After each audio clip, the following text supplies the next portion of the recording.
In this video, I'll guide you through how to set up Microsoft bookings in Outlook so you can let people schedule time with you without all the back and forth emails. We'll be working in Outlook on the web, which is the browser-based version of Outlook that connects to your work or school account.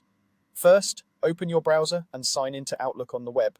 If you normally use the desktop app, don't worry, the web version is very similar, and this is where Microsoft Bookings integrates most smoothly. Once you're signed in, look over to the left side of the screen for the navigation bar. Here you'll see icons for mail, calendar, contacts, and possibly more, depending on your setup. Click the calendar icon. This switches your view from your mailbox into your calendar, which is where the bookings integration lives. Give it a moment to load your calendar and make sure you can see your usual events and meetings. If you work with multiple calendars, confirm that your main work calendar is selected, since that's the one bookings will typically use to check your availability.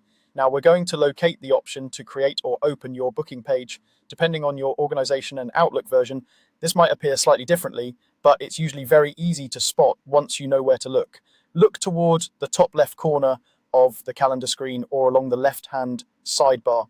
You're looking for a link that says something like "Go to my booking page" or "Create bookings page." It might appear as a simple text link or as a button alongside other calendar tools. If you don't see it immediately, try expanding any collapsed menus or clicking on more options in the calendar toolbar. Sometimes it's under an Add or Apps style menu, but most commonly it's on the main calendar screen. When you find the link that refers to your booking page, click it. If this is your first time using Microsoft Bookings, you may be prompted to set it up.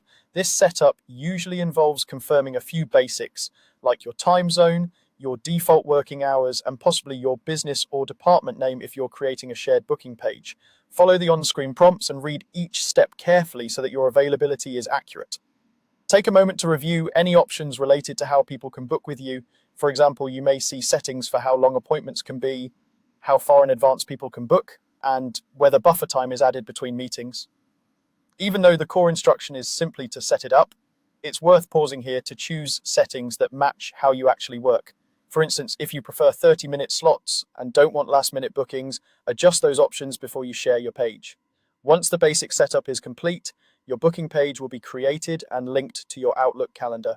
From here, you can copy the link to your booking page and share it with colleagues, students, or clients, depending on how you plan to use it. Anyone with the link will be able to see your available times based on your Outlook calendar and book a slot that works for both of you. That's all you need to get Microsoft Bookings up and running from Outlook on the web.